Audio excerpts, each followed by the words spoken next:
तो गाइज आज हम सभी यहाँ पर देखने जा रहे हैं नेशनल मूवमेंट के बारे में, यानी राष्ट्रीय आंदोलन, यानी इस सीरीज का आखिरी चैप्टर।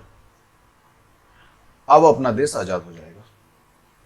ये जो नेशनल मूवमेंट का टाइम फ्रेम है, ये स्टार्ट होता है 1885 से और खत्म होता है 1947 में। तो सवाल एक, यही टाइम फ्रेम क्यों? 47 तो समझ में आता है क्योंकि इस समय आजाद हुआ था देश, लेकिन 1885 क्यों? तो चलिए शुरू से शुरू करते हैं। 1885 अंग्रेजों के लिए बोल सकते हैं विनाशकालीन विपरीत बुद्धि। जब नाश मनुष्य पे छाता है, पहले विवेक मर जाता है। तो वैसा है कुछ। 1885 के दिसंबर के महीने में अंग्रेजों के एक व्यक्ति जिसका नाम था A.O. ह्यूम, इसने एस्टेब्लिश किया कांग्रेस को, ये सोचकर कि यार बड़ा समस्या है, कभी भी ये भारतीय एग्रेसिव हो सकते हैं, तो एक सेफ्टी बल्ब लगाया जाए कांग्रेस नाम से। वैसे में क्या होगा, सभी इंडियंस अपना समस्या कांग्रेस के दफ्तर में आके बोलेंगे, हम लोग उन्हें दिलासा देते रहेंगे और इस तरह से काम चलते रहेगा। यानी A.O. ह्यूम सेफ्टी बल्ब के तौर पर कांग्रेस को एस्टेब्लिश किया था। लेकिन क्या हुआ, यही उसके लिए, इन अंग्रेजों के लिए सबसे बड़ा सर का दर्द बन गया। स्टार्टिंग में होता है क्या, इसका ये जो एस्टेब्लिशमेंट हुआ था, इसका स्टार्टिंग में नाम कांग्रेस नहीं था, इसका स्टार्टिंग में नाम था नेशनल एसोसिएशन ऑफ इंडिया। लेकिन दादा भाई नौरोजी बाद में इसका नाम रख दिए इंडियन नेशनल कांग्रेस, यानी INC।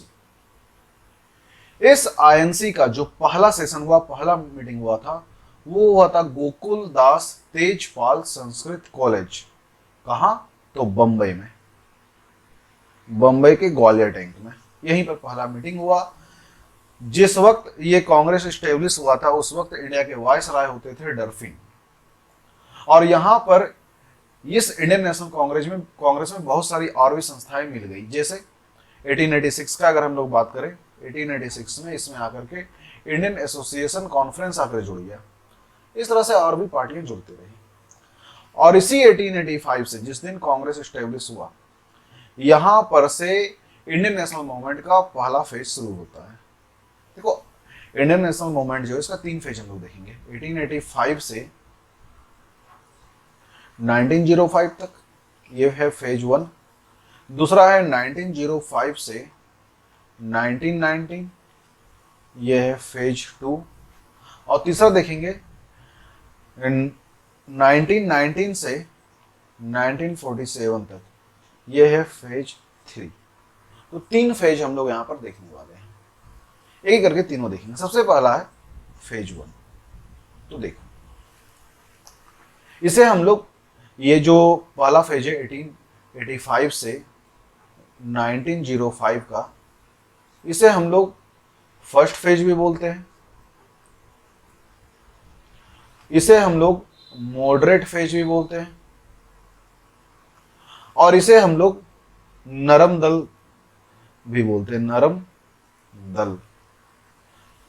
क्योंकि इस टाइम पीरियड में कांग्रेस के जितने भी लीडर रहे, सारे नरम दल वाले, यानी हम लोग सरकार के खिलाफ आवाज उठाएंगे, उनसे रिक्वेस्ट करेंगे, अपील करेंगे, कंप्लेन करेंगे, और अंग्रेज हमारे बातों को सुन लेंगे। इसी विचारधारा से ये मॉडरेट फेज चला करती थी, जिसके लीडर हुए जैसे दादा भाई नौरोजी, और हुए सुरेंद्र नाथ बनर्जी, और हुए जैसे गोपाल कृष्ण गोखले, ठीक है, फिरोज शाह मेहता, मदन मोहन मालवीय, WC बनर्जी, ऐसे बहुत सारे लोग हैं। लेकिन क्या हुआ, इस फेज का इंपैक्ट सिर्फ और सिर्फ शहरी लोगों में पड़ा, यानी अर्बन लोगों में, और शहरी एडुकेटेड सिर्फ, यानी शहरों के शिक्षित लोगों पर ही इसका प्रभाव पड़ा। बाकी जो गरीब थे, अशिक्षित थे, गांव के लोग थे, उनका कोई मतलब, कोई लेना देना नहीं बन पाया इससे। इनका प्रोसेस क्या होता था कि ना, स्पीच देते थे, आर्टिकल लिखते थे, रिपोर्ट तैयार करते थे, एप्लीकेशन लिखते थे, अंग्रेजों को देते थे कि अंग्रेज मेरे बातों को मानेंगे और हम भारतीयों का भला कर देंगे। लेकिन ऐसा होता नहीं। ज्यादातर जो इसके मेंबर थे वो थे पढ़े लिखे, इसी कारण से पढ़े लिखे लोगों पर भी प्रभाव प्रभाव पड़ा, जैसे lawyer, engineer, doctor, professor type के बुद्धिजीवी लोग। यानी बोल सकते हो कि इस टाइम पीरियड में कांग्रेस आम लोगों का भाषा नहीं बन पाया, किसानों का, महिलाओं का, गरीबों का भाषा, गरीबों का आवाज नहीं बन पाया। तो इस मेथड से काफी समय तक काम चलते रहा कि इस मेथड से कुछ भला हो भला हो, लेकिन अफसोस की बात यह है कि कुछ हो नहीं पा रहा था। अब हमें कुछ नए रास्ते को इख्तियार करने की आवश्यकता थी, और जब नए रास्ते को इख्तियार करने का यहाँ पर बात आता है तो उसमें बहुत सारा समस्या खड़ा होता है, क्योंकि देखो यहाँ पर विचारों का विरोधाभास होना तो तय था। जब काम नहीं बनेगा तो लोग अनसेटिस्फाई होंगे, और अनसेटिस्फाई होंगे तो कुछ नए रास्ते की तरफ मूव करेंगे, और वही होने ही वाला था। उस अनसेटिस्फेक्शन के पहले थोड़ा सा बेसिक जान लो इस टाइम के बारे में और भी। जैसे इस टाइम में जो पहले यानी 1886 में, या बोल सकते हो कि ना इंटायर कांग्रेस में सबसे पहले जो इसके पारसी अध्यक्ष बने वो थे दादा भाई नौरोजी। पहले मुस्लिम अध्यक्ष वो बने 1886 में, हर साल 87 में हर साल नए अध्यक्ष बनते थे, बदरुद्दीन तैयब जी। फिर 1888 में पहले ईसाई अध्यक्ष बने जॉर्ज यूले। इस तरीके से यहां पर हम लोग देखते हैं चेंजेस। यहां पर हम लोग देखें कि इस टाइम पीरियड में ट्राई तो बहुत की, लेकिन हाँ इसमें अवेयरनेस शुरू हो गया था, बेस तैयार होने लगा था। जैसे दादाभाई नौरोजी ने इसी टाइम थ्योरी दिया ड्रेनेज ऑफ वेल्थ का, ड्रेनेज ऑफ वेल्थ। इन्होंने एक किताब लिखा था, उसी किताब के थ्रू ये हमें जानकारी मिलता है। इस किताब के थ्रू इस ड्रेनेज ऑफ वेल्थ की थ्योरी से हमें पता चला कि अंग्रेज क्या कर रहे हैं। मान लो ये भारत है, अंग्रेज हमसे ले रहे हैं टैक्स, टैक्स निकल गया इस घेरा से, इस घर से टैक्स निकला, अंग्रेजों के पास आया, फिर वो टैक्स का पैसा हमें रिटर्न कर दे रहे हैं, और बदले में ले रहे हैं गुड्स, कच्चा माल तैयार कर लिए, और फिर लेते आए फाइनल प्रोडक्ट और हमें बेच दिए, बदले में ले लिए पैसा। यानी अल्टीमेटली किसी ना किसी रूप में पैसा हमारे घर से निकलते जा रहा है। जैसे मान लो 10 रुपया इस घर में था टोटल, टैक्स के रूप में ले लिया, फिर 10 रुपया रिटर्न कर दिए, कच्चा माल खरीद लिया, कच्चा माल निकल गया, ठीक है, पैसा आ गया, कच्चा माल तो निकल गया, और कच्चा माल के बदले तो कुछ है नहीं, पैसा जो आया वो तो अपना ही था, कुछ एक्स्ट्रा तो घर में घुसा नहीं। 10 रुपया जो घर के अंदर था वही वापस आ गया, कच्चा माल भी निकल गया। अब तैयार माल आया, तैयार माल बेचे, ये 10 रुपया जो बचा हुआ था वो भी खींच लिए। तो इस तरीके से पैसा निकलते जा रहा था और इंडिया खाली होते जा रहा था। और दादा भाई नौरोजी के इस विचारधारा के बाद लोगों को समझ में आने लगा कि अंग्रेजों का बुद्धि क्या है, वो करना क्या चाह रहे हैं, वो कितने सातिर किस्म के लोग हैं। अब यहां पर सवाल है कि ये नरम दल वाले मांग क्या रहे थे जो अंग्रेज पूरा कर नहीं पा रहे थे। बोले क्या, एडमिनिस्ट्रेशन में और पॉलिटिक्स में, इन दोनों में इंडियंस को अपॉर्चुनिटी मिले, चाहे वो सिविल सर्विस हो, चाहे वो लेजिस्लेटिव असेंबली हो, भारतीयों को आने का मौका मिले। दूसरा, एग्जीक्यूटिव पावर को जुडिशरी पावर से अलग किया जाए, जो कि दोनों पहले एक था। तीसरा बोला गया एजुकेशन में थोड़ा सा इंप्रूवमेंट किया जाए, एग्रीकल्चर के लिए थोड़ा सा रियायत दिया जाए, और लोकतंत्र लाने की कोशिश किया जाए, यानी एक ऑटोनॉमस गवर्नमेंट चाह रहे थे, ऑटोनॉमस। इसमें क्या होता है कि हेड तो ब्रिटेन ही रहेगा इंडिया का, लेकिन इंडिया के लोग इंडिया में रूल कर पाएंगे। जैसे इसको आप ऐसे समझो ऑटोनॉमस में कि प्रेसिडेंट जो होगा उसके बजाय पे ब्रिटेन होगा, ठीक है, और जो पीएम होंगे या उसके नीचे के जितने भी अधिकारी होंगे उसके तर्ज पर इंडियन होंगे। यही था ऑटोनॉमस, यानी कहीं ना कहीं अंग्रेजों का इन्वॉल्वमेंट होगा।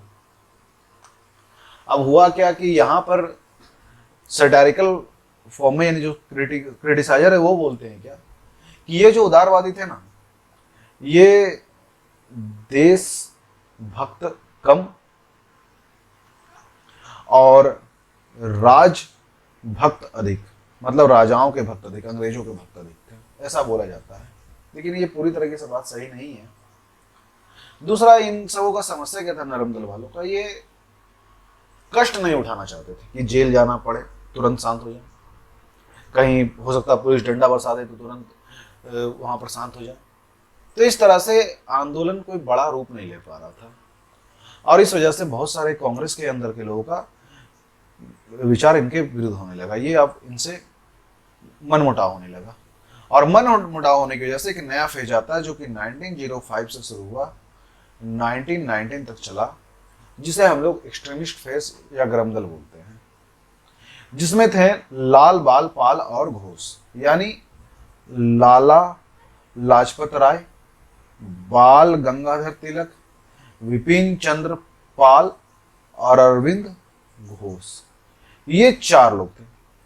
ये बोले कि हमें भाई चाहिए एक ही चीज, और वो है स्वराज, यानी ये स्वराज के लिए काम करना चाहते थे।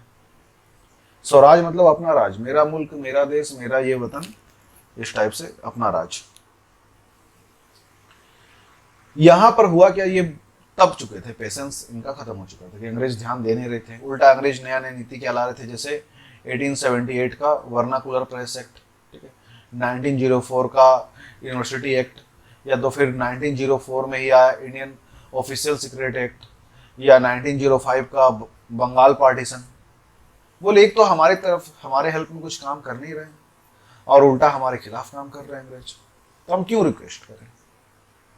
और उसी वक्त वर्ल्ड सिनारियो में क्या हो रहा था कि छोटे छोटे देश बड़े बड़े देशों को हरा दे रहे थे, जैसे इथोपिया इटली को हरा दिया, जापान रसिया को हरा दिया। तो ये सब देख करके लोगों को ये समझ में आने लगा कि अगर देश के सारे लोग एक हो जाएं तो एक छोटा मुल्क भी बड़े मुल्क को हरा सकता है। तब फिर हम लोग तो भारत है, ब्रिटेन से कहीं अधिक बड़ा, हम लोग तो उखाड़ फेंकेंगे यहां से। तो कॉन्फिडेंस बढ़ने लगा था अपना। तो एक तरफ अपने हम भारतीयों के मन में इनके खिलाफ नफरत पनप रहा है, और उस पर अंग्रेज और भी वैसा ही काम कर दिए। हुआ क्या, 1903 में दिल्ली दरबार का आयोजन कर दिया, दिल्ली दरबार। अब ये दिल्ली दरबार क्या था, इसमें अंग्रेजों के राजा महाराजा आ रहे थे, इसके लिए बड़ा खर्चीला पार्टी सार्टी किए। जबकि उसी टाइम पीरियड में हमारे इंडिया का स्थिति ये बन रखा था कि यहाँ पर अकाल पड़ा हुआ था। 1896 से 1900 के टाइम पीरियड के बीच में यहाँ पर अकाल पड़ा हुआ है, और वैसे समय में ये लोग यहाँ पे डीजे वाले बाबू गाना बजा दो कर रहे हैं, तो गुस्सा तो आएगा कि हम लोग यहाँ पे भूखे मर रहे हैं, आप लोग बिरयानी चापे जा रहे हो। और इस कारण से ये गर्म दल वाले एकदम से खींच चुके थे, और बोलते हैं कि स्वराज मांगने से नहीं संघर्ष से मिलता है, स्वराज मेरा जन्मसिद्ध अधिकार है और मैं इसे लेकर रहूंगा। सवाल है इन गर्म दल वालों का तरीका क्या था, जिस वजह से ये गर्म दल कहला है। यहां पर तिलक साहब ही बोले थे कि स्वराज मेरा जन्मसिद्ध अधिकार है। बोले हम करेंगे बहिष्कार, है ना, बहिष्कार करेंगे, यानी बाइकआउट, बाइकआउट मूवमेंट, यानी अंग्रेजी चीज नहीं खरीदेंगे, केवल हम लोग खरीदेंगे भारतीय चीज, इंडियंस का सामान खरीदेंगे, देसी सामान, स्वदेशी मूवमेंट ला देंगे, बाइकआउट लाए, यानी विदेशी चीजों को भगाओ। तो क्या खरीदो भाई, स्वदेशी खरीदो, स्वदेशी अपनाओ, स्वदेशी मूवमेंट लाए। फिर बोले नेशनल एजुकेशन पर काम किया जाए। साथ ही साथ क्या बोले कि हिंदुत्व का पहचान, बाल गंगाधर तिलक यहां पर बोलते हैं हिंदुत्व की राजनीति यहां पर कर दी। ये कहीं ना कहीं थोड़ा सा गड़बड़ हो गया, नहीं करना चाहिए था जाति धर्म विशेष की राजनीति। ये बोले 1893 में गणपति महोत्सव यानी गणेश पूजा, और उसी तरीके से 1895 में ये लेते हैं शिवाजी महोत्सव। बोले धर्म को ये राजनीतिक हथियार बनाए, बोले धर्म सबसे बड़ा हथियार होगा राजनीति के मार्ग पर। क्यों, देखो इनके साथ समस्या था, मजबूरी में किए, क्यों, जनता को देश से मतलब नहीं था। अब देखो 57 का रिवोल्ट, धर्म बहुत बड़ा कारण बना। भारत में ही समस्या है, धर्म अधिक मैटर करता है। बोले धर्म के नाम पर जनता देश की आजादी के लिए लड़ेंगे, अल्टीमेटली हमें तो आजादी चाहिए, रास्ता कोई भी हो, टारगेट पूरा होना चाहिए, यही तिलक बोले। और इसी कारण से गरम दल के साथ मुस्लिम संप्रदाय के लोग नहीं जुड़ पाए, क्योंकि उन्हें लगने लगा ये तो धर्म विशेष का टीम है। ये बोले कि उग्रवाद, क्रांतिकारी, इस तरह की चीजों का सहयोग लेना चाहिए, धरना प्रदर्शन करना चाहिए। अगर अंग्रेज कोई गलत काम बोले तो हम नहीं करेंगे, उसका उल्लंघन करेंगे। एक अच्छा विचार था, नो डाउट, जैसे गांधी जी भी इन्हीं सभी चीजों को फॉलो किए। लेकिन बस यही अंतर हुआ कि गांधी जी धर्म के रास्ते को नहीं हुआ इख्तियार किए डायरेक्टली, संप्रदाय विशेष पर नहीं गए, इसलिए हिट कर हो गए वो। लेकिन अब प्रार्थना पत्र देना, रिक्वेस्ट करना, ये सब तो भीख मांगने के जैसा है। और हम क्यों भीख मांगे? देश मेरा, उन लोगों से, बाहरी लोगों से हम क्यों भीख मांगे? बोले हड़ताल करेंगे, स्ट्राइक करेंगे, चीजों का बहिष्कार करेंगे। और इसी तर्ज पर डीएवी आंदोलन शुरू होता है, डीएवी, दयानंद एंग्लो वैदिक। इसमें नेशनल एजुकेशन को प्रमोट किया गया, बहुत सारे स्वयंसेवी संस्थाएं बनाया गया। हाँ, सवाल है इनका लिमिटेशन क्या था? तो वही धर्म सबसे बड़ा लिमिटेशन बन गया, इसलिए हर जगह फैल नहीं पाया, स्प्रेड नहीं हो पाया। अब होता है क्या, इसी बीच में बंगाल के डिवीजन का बात शुरू हुआ, ठीक है, कि बंगाल का हम लोग बंटवारा कर देंगे। अंग्रेज ये इसलिए चाह रहे थे कि हिंदू मुस्लिम को झगड़ा कराए। 1905 में तय हुआ था बंगाल का पार्टीशन, ईस्ट बंगाल और वेस्ट बंगाल। वेस्ट बंगाल में वर्तमान का अपना वेस्ट बंगाल, बिहार और उड़ीसा। ईस्ट बंगाल में वर्तमान का बांग्लादेश और असम। इन्हें अलग करने का यहाँ पर बात किया गया था। लेकिन ऐसे तो काम होगा नहीं भाई, तो क्या करें यहाँ पर आकर के? बंगाल विभाजन अगर हो गया तो स्थिति गंभीर हो जाएगा, हिंदू मुस्लिम का झगड़ा शुरू हो जाएगा। तो बंगाल विभाजन अगर देखा जाए तो उस वक्त थोड़ा सा टल गया था, सही मायने में देखा जाए तो यहाँ पर थोड़ा सा टल गया था बंगाल विभाजन। इस कारण से थोड़ा सा रुका माजरा। लेकिन कांग्रेस के बीच में फूट पड़ चुका था, और कांग्रेस का फूट जो था गरम दल और नरम दल का, वो सामने आता है 1907 में, जब सूरत में स्प्लिट हुआ। सूरत हुआ क्या, सूरत में ईयरली मीटिंग हो रहा था कांग्रेस का। तो यहां पर एक तरफ लिबरल्स का बोलना था कि रास बिहारी घोष इन्हें बनाएंगे अध्यक्ष, लेकिन गरम दल वालों को बोलना था नहीं, लाला साहब को बनाएंगे अध्यक्ष, लाला लाजपत राय को। इस कारण से भिड़ गए। अब भिड़ने की वजह से क्या हुआ, ये जो मीटिंग था यहीं पर डिसाइड हो गया कि अब कांग्रेस दो भाग में बंट रहा है, एक गरम दल और दूसरा नरम दल। एक तो ये घटना हम लोग देखें, ये कांग्रेस का बंटवारा, और उधर दिल्ली दरबार का आयोजन, बाकी सारी घटनाएं हो ही रही थी। जैसे कुछ एक्स्ट्रा घटना जो कि इन सबों से बाहर हटकर है, गरम दल यानी कांग्रेस से बाहर हटकर।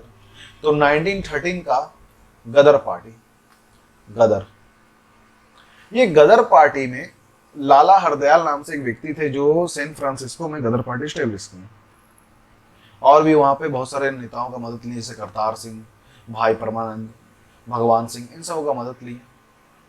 और मदद लेकर के सैन फ्रांसिस्को में रह रहे भारतीयों को एकजुट करने की कोशिश की।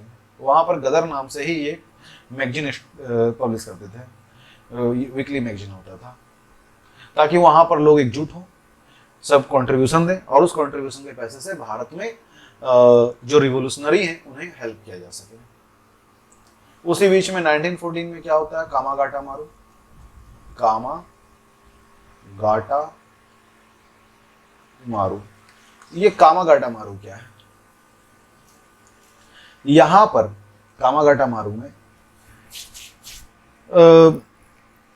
कनाडा में एक व्यक्ति रहा करते थे, गुरुदत्त सिंह। ये बोले कि ना सभी भारतीयों को जो इधर उधर दूसरे देशों में है उन्हें लेते आते हैं, और कनाडा में अच्छे से हम लोग जीवन स्तर अपना ठीक करके बिताएंगे।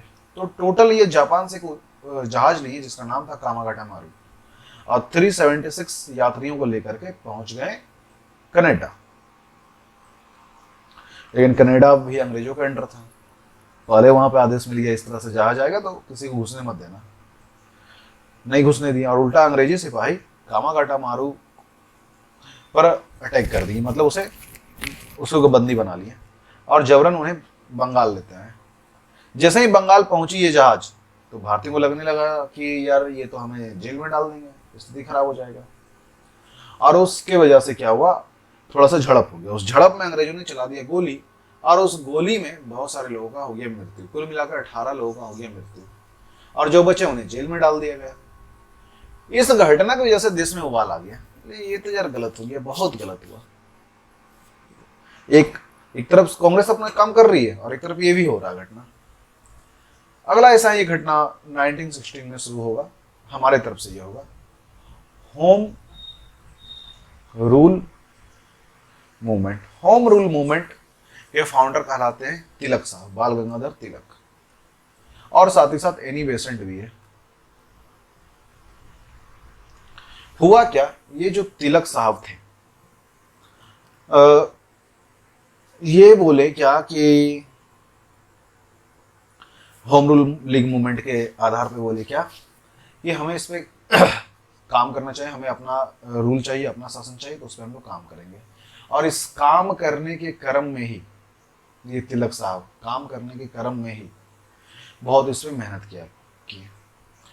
ये तिलक साहब कर्नाटक, महाराष्ट्र, मध्य प्रांत में अपना होम रूल लीग फैलाए, और इसी के तहत, इस होम रूल लीग के तहत ही इंग्लिश लैंग्वेज में मराठा नाम से न्यूज़पेपर और मराठी लैंग्वेज में केसरी नाम से न्यूज़पेपर चलाते थे। उधर एनी बेसेंट मद्रास की तरफ गई, यहाँ पर न्यू इंडिया नाम से ये मैगजीन न्यूज़पेपर चलाते थे, न्यू इंडिया और कॉमनवेल्थ पर काम करती थी। यहां पर हम लोग देख रहे हैं कि इन सभी घटनाओं की वजह से कहीं ना कहीं भारतीयों में, आम जनता में विचार आने लगा कि हमें देश के लिए करना चाहिए, क्योंकि ये जो न्यूज़पेपर होता है बड़ा खतरनाक काम करता है। आप जब पढ़ते हो तो आपको तकलीफ होता है कि देश के साथ क्या हो रहा है। जो आज सोशल मीडिया करता है उस वक्त वो न्यूज़पेपर करता था, और इन सभी चीज चल ही रही थी, जनता में उबाल आ ही रहा था। उसी वक्त एक बहुत बड़ा रिनेंसा आएगा, समझ लो, एक तरह से पुनर्जागरण आएगा, या आप बोल सकते हो कि ना एक नया एरा स्टार्ट होने वाला है 1919 से, जो कि 1947 तक चला। इसे फाइनल फेज बोलते हैं या गांधीयन फेज भी बोलते हैं, गांधीवादी चरण। इस फेज में क्या हुआ, ये इस फेज का अंतिम चरण है, ठीक है, अंतिम चरण। इसे गांधीवादी एज, गांधीवादी चरण भी बोलते हैं। इस युग में राष्ट्रीय आंदोलन, जन संघर्ष, ये सब स्टार्ट हो जाता है। हुआ क्या, गांधी के बारे में थोड़ा सा जानो। गांधी पहले ही परचम लहरा रखे थे वहां पर साउथ अफ्रीका में, मतलब पहले ही हिट हो रखे थे। अब क्या है कि भारत आए, यानी साउथ अफ्रीका की अपार सफलता के बाद भारत का कल्याण करने के लिए गांधी जी का यहाँ पर आगमन होता है। 1915 में वो इंडिया एंटर किए, साउथ अफ्रीका से निकल के इंडिया आए। और इंडिया आने के बाद सबसे पहले ये तो गोपाल कृष्ण गोखले से पहले ये प्रभावित हो रखे थे, उन्हें अपना पॉलिटिकल गॉडफादर पहले ही मान रखे थे। इंडिया जब आए तो बोले हम क्या करें भाई भारत में, पहले भारत को बहुत दिन बाद आए थे ना, जब तक इंडिया को समझेंगे नहीं तो करेंगे क्या। ये कभी नहीं बोले स्टार्टिंग में कि अंग्रेज खराब है, ये बोले पहले मैं समझूंगा स्थिति को, उसके बाद काम करूंगा। सभी पार्टी चाहती थी गांधी मेरे साथ जुड़ जाए, मेरा पब्लिसिटी बन जाएगा, क्योंकि गांधी जी का नाम बना हुआ था, बड़ा फेमस थे। लेकिन गांधी जी बोले नहीं, हम पहले भारत दर्शन करेंगे। तो मेक माई ट्रिप के तहत गांधी जी निकल गए भारत दर्शन में, पूरा इंडिया घूमे, चारों तरफ घूमे, पूरा इंडिया चारों तरफ घूमे। और घूमते घूमते वो भूखे थोड़ी ना घूमेंगे, केक खाएंगे कि नहीं, कुछ खाएंगे पिएंगे तो केक खाएं। कैसे, CAKE। अब इसे थोड़ा सा आप देखो, C for Champaran, A for Ahmedabad, और KE फॉर खेड़ा। चंपारण, अहमदाबाद, खेड़ा सत्याग्रह, यानी बैक टू बैक 3 साल और 3 सत्याग्रह, तीनों के तीनों सफल, जबरदस्त हैट्रिक एकदम मार दी। 1917 में चंपारण कर दिए, 1918 में अहमदाबाद, और उसी 1918 में खेड़ा सत्याग्रह। एक ही करके समझेंगे चंपारण में क्या हुआ था। चंपारण में चलता था भाई 3 कठिया। 3 कठिया मतलब अगर आपके पास 20 कट्ठे का जमीन है, कट्ठा मतलब बिहार में जमीन को मेजर करने के लिए चलता है ये फॉर्मूला। मान लो ये 20 कट्ठे का है, तो उसमें से 3 कट्ठे में आपको इंडिगो यानी नील की खेती करनी होगी। इंडिगो की खेती करोगे तो आपको टैक्स माफ हो जाएगा, इंडिगो आपसे अंग्रेज ले लेगी। समस्या कुछ नहीं है ना, समस्या है क्योंकि इंडिगो एक बार अगर आप उगा लिए खेत में तो एक तो उसे 3 साल लगेगा पूरा से ग्रो होने में, दूसरा इसका जड़ चारों तरफ फैल जाता है और आपके पूरे खेत को बंजड़ बना देगा, फिर आपका खेत किसी काम के लायक नहीं बचेगा। तो इसकी वजह से किसान परेशान हो रहे थे क्योंकि ये जबरन खेती कराने लगे थे और खेती करने वालों से भी किसी ना किसी तरीके से पैसा टैक्स वसूलने लगे थे। तो गांधी जी थे वही अपने इंडिया टूर में। तो जब चंपारण की तरफ पहुंचे तो एक व्यक्ति थे जिनका नाम है राजकुमार शुक्ल। राजकुमार शुक्ल गांधी जी से मिले 1917 में और बोले कि साहब देखो ऐसा ऐसा हाल है, थोड़ा मदद करो। गांधी जी बोले ठीक है हम आते हैं। तो गांधी जी आए। यहां पर कौन कौन आए? गांधी जी, राजकुमार शुक्ल तो थे ही, राजकुमार शुक्ल। देन आफ्टर यहां पर आ जाते हैं JB कृपलानी और आ जाते हैं राजेंद्र प्रसाद, ब्रिज किशोर और महादेव देसाई नरहरी पारिक, देसाई और नरहरी पारिक, ये सभी लोग आए और मिल करके यहां पर आंदोलन कर दिए। गांधी जी बड़े तेज थे, ऐसा ही कुछ नहीं करते थे, पहले पेपर वर्क किए, किसानों की स्थिति को सामने से समझे, ग्राउंड लेवल पर काम किए, रिपोर्ट तैयार किए। लगभग में 4-5 हजार किसानों से सिग्नेचर करवाए कि हाँ उनके साथ गलत हो रहा है। अंग्रेजों के को बोल दिया हम टैक्स नहीं देंगे, धरना पर बैठे, कोई खेती बाड़ी नहीं, बैठ गए। अंग्रेज पहुंचे, अंग्रेजों को दिखाया गया पेपर, इंक्वायरी कमेटी बैठा और उसमें पाया गया कि ना आरोप सही है, अंग्रेज अधिकारी यहाँ पर घपला कर रहे थे और ये गांधी का जीत था, सभी किसानों को हरजाना दिया गया। गांधी जी का भारत में पहला आंदोलन 100% सफल। अब ये गांधी जी रातों रात भारत में और अधिक हिट हो गए, हिट तो थे ही और अधिक हिट हो गए।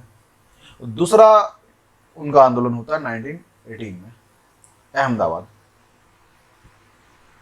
अब अहमदाबाद में समस्या क्या था, यहां पर जो आंदोलन था किसी अंग्रेज के खिलाफ नहीं, भारतीयों के खिलाफ। कुछ इंडियंस का कपड़े का मिल था। हुआ क्या, प्लेग का बीमारी उस समय एकाएक फैल गया था। तो वर्कर्स बोले कि हमें दवा दारू में खर्चा हो रहा है, 35% एक्स्ट्रा पैसा चाहिए बोनस के तौर पर, प्लेग बोनस के नाम पर, जब तक खत्म नहीं हो जाता है बीमारी।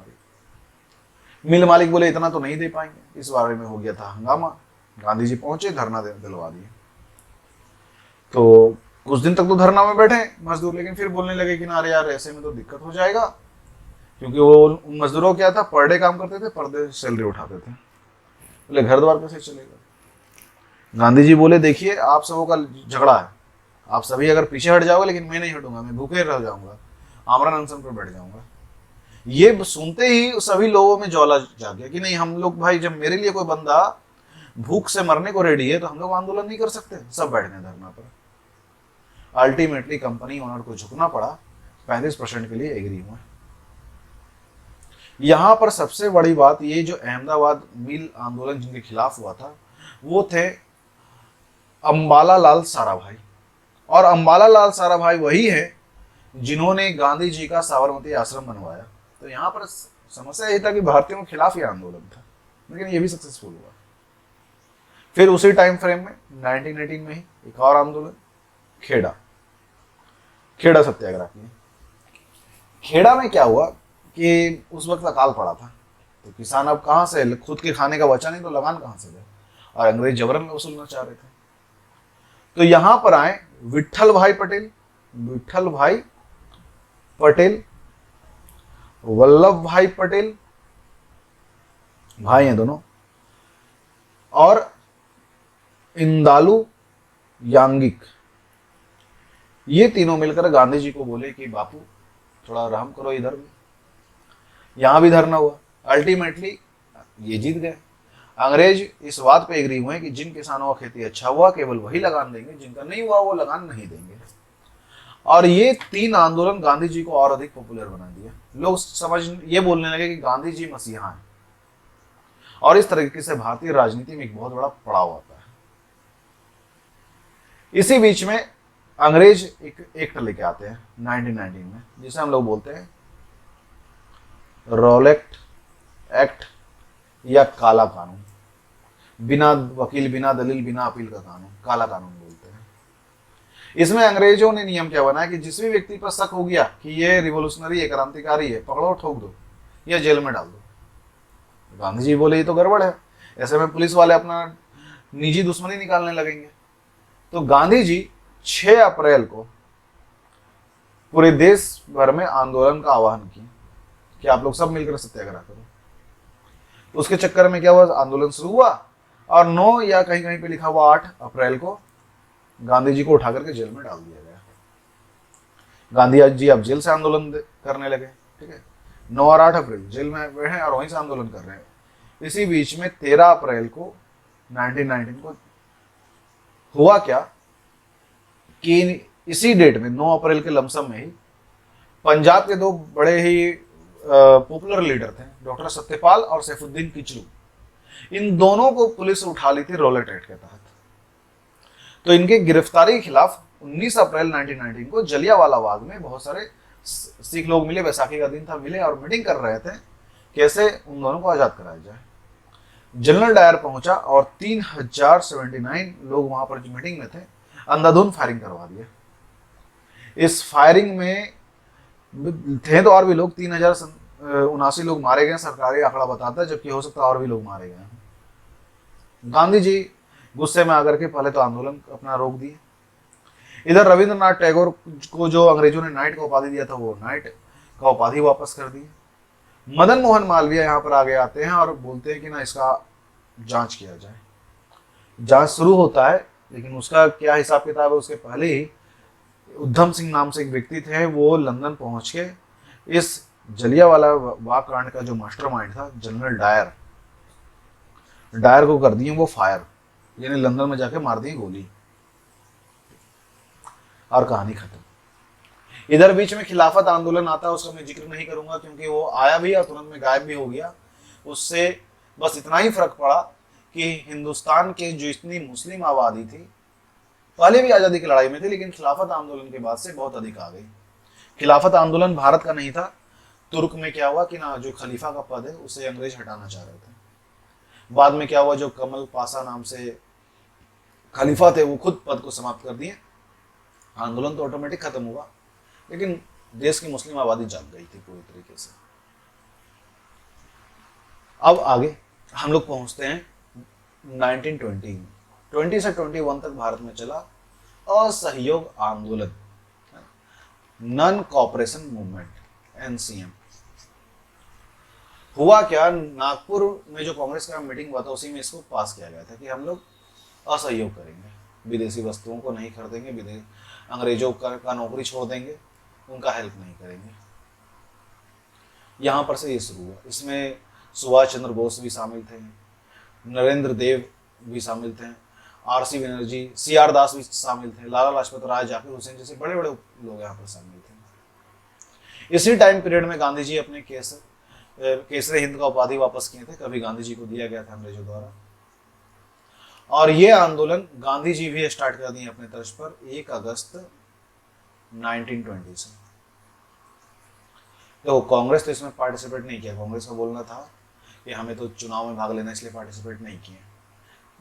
करम दल वाले इसमें थे। लेकिन उसी बीच में क्या होता, चोरी चोरा कांड, और चोरी चोरा कांड की वजह से गांधी जी इस आंदोलन को वापस ले लेते हैं।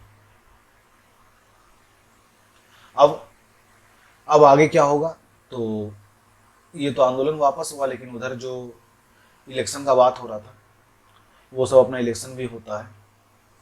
इसके बाद आता है यहाँ पर साइमन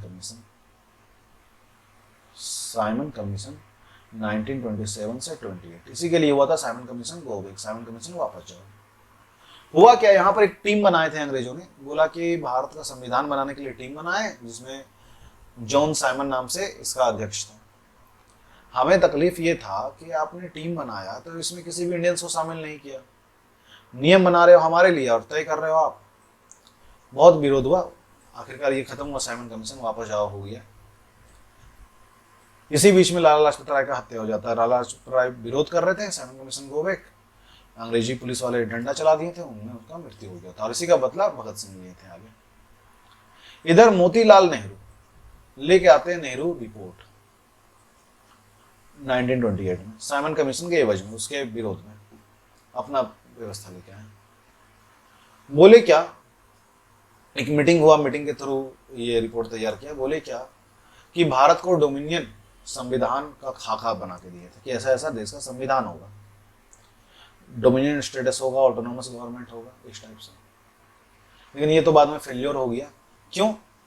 क्योंकि 1929 आते आते हम लोगों ने तय कर लिया हमें कोई डोमिनियन फोमिनियन नहीं चाहिए, हमें चाहिए पूर्ण स्वराज, यानी पूरी तरीके से आजादी। और ये हुआ कांग्रेस के लाहौर मीटिंग में, लाहौर अधिवेशन में।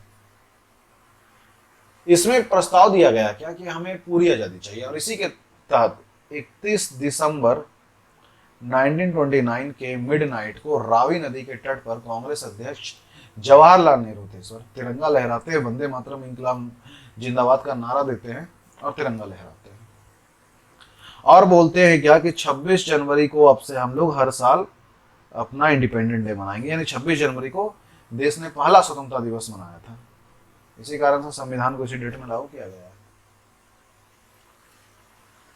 तो इसी बीच में ये तो अपना चल ही रहा आजादी का डिमांड। इसी बीच में गांधी इरविन समझौता होता है, गांधी इरविन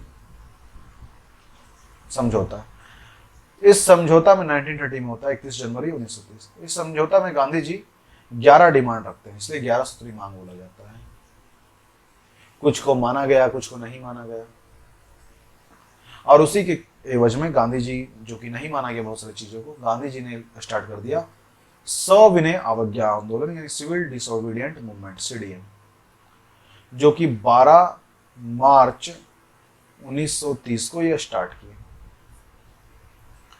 बहुत बड़ा सत्याग्रह था। ये क्या किए, अपने 78 फॉलोअर्स के साथ 240 मील चले पैदल और पहुंच गए 5 अप्रैल को 1930 को गुजरात के समुद्र तट में डांडी नामक जगह पर। और डांडी मार्च कहलाया। वहां पर नमक बनाए, नमक चख करके नमक कानून तोड़े, क्योंकि उस वक्त क्या था ना, नमक पे टैक्स लगता था। ये बोले नमक पे टैक्स क्यों, ये तो कंपलसरी चीज है, हटाने बोल रहे थे। तो ये यहाँ पर एक बड़ा अच्छा सत्याग्रह हुआ, सफल ये भी।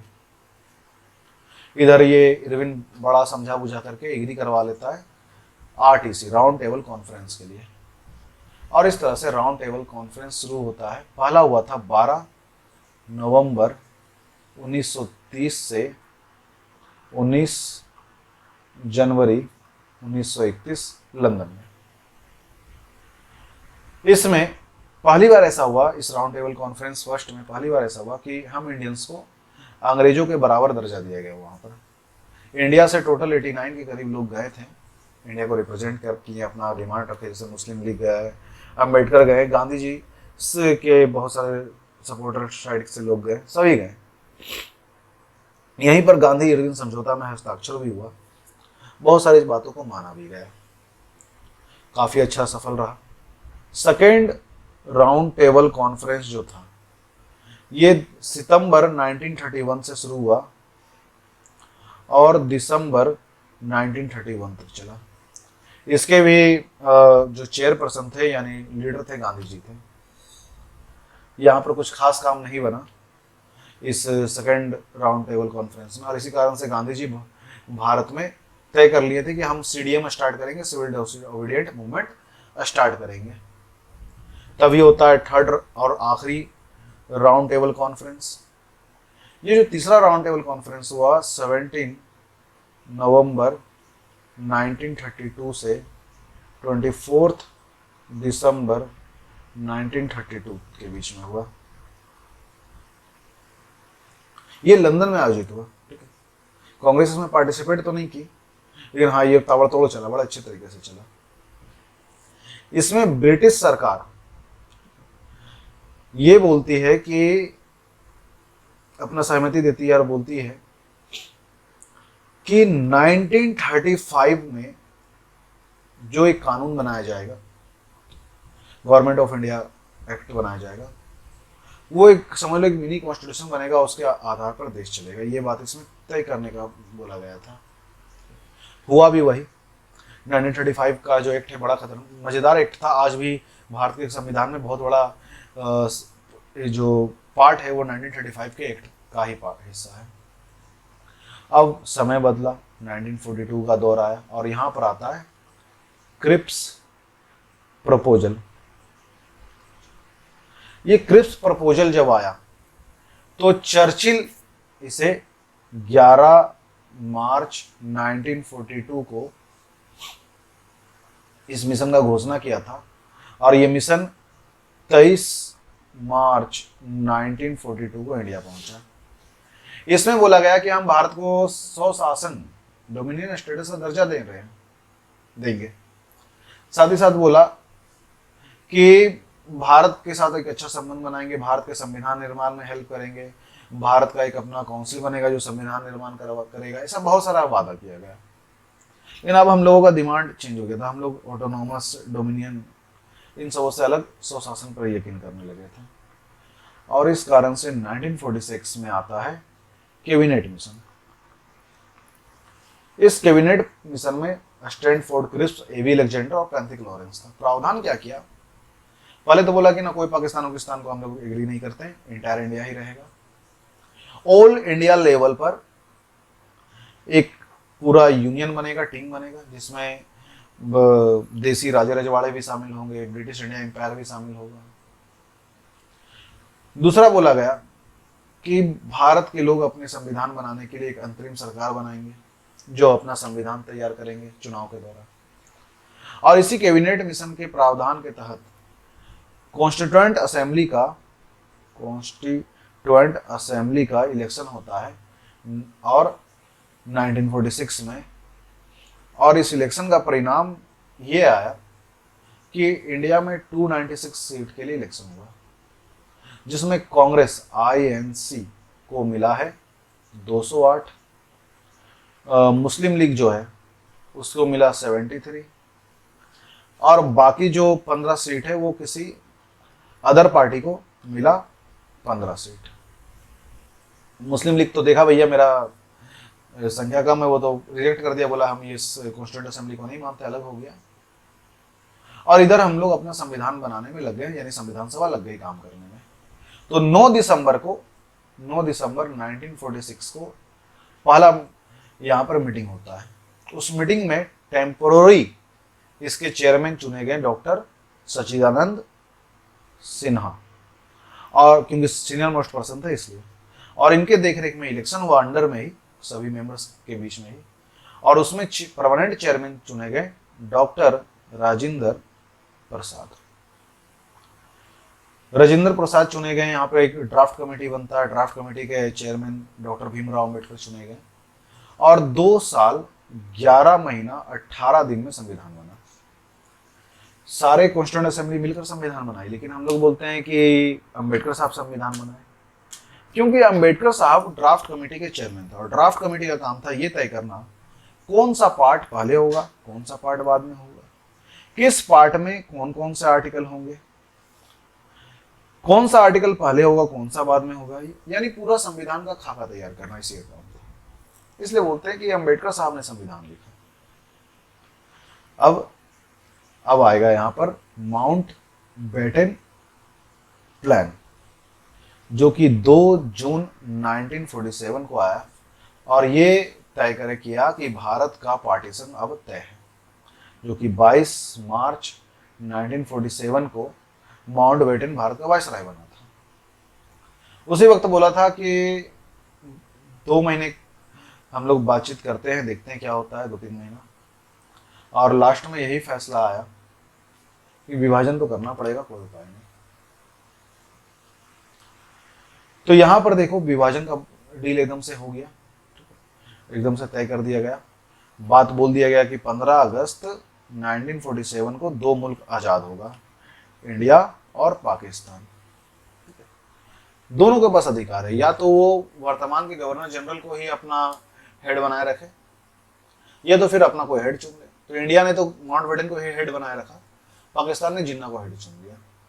तो इस तरीके से हम लोग देखते हैं कि अपना देश आज़ाद हुआ, पार्टीशन हुआ और ये सारी चीज़, और यहीं पर अपना ये इंडियन हिस्ट्री का कोर्स कंप्लीट होता, क्रेश कोर्स कंप्लीट होता है। गाइज अब आपका नया सब्जेक्ट कुछ स्टार्ट होगा, जैसे पॉलिटी स्टार्ट होगा, ज्योग्राफी स्टार्ट होगा, इसी तरीके से क्रेश कोर्स, और साथ ही साथ इंटायर स्पेक्ट्रम का एक फुल डिटेल्ड कोर्स भी जल्द ही लॉन्च होने वाला है, जिसपे काम चल रहा है, वो भी लॉन्च होने वाला है, जिसमें हम लोग इंटायर स्पेक्ट्रम को पढ़ेंगे, full detailed complete modern India history, 60, 70, 100 class जितना भी लग जाए डजेंट मैटर, लेकिन पूरे डिटेल्स में रहेगा, जल्द ही स्टार्ट होने वाला है। तो देखते रहें अमितोपीडिया, मिलते हैं नेक्स्ट क्लास में। बाकी इस वीडियो को लाइक शेयर सब्सक्राइब जरूर से करें चैनल को, और बाकी डिटेल्स आपको डिस्क्रिप्शन में और आगे भी दिख जाएगा। जय हिंद।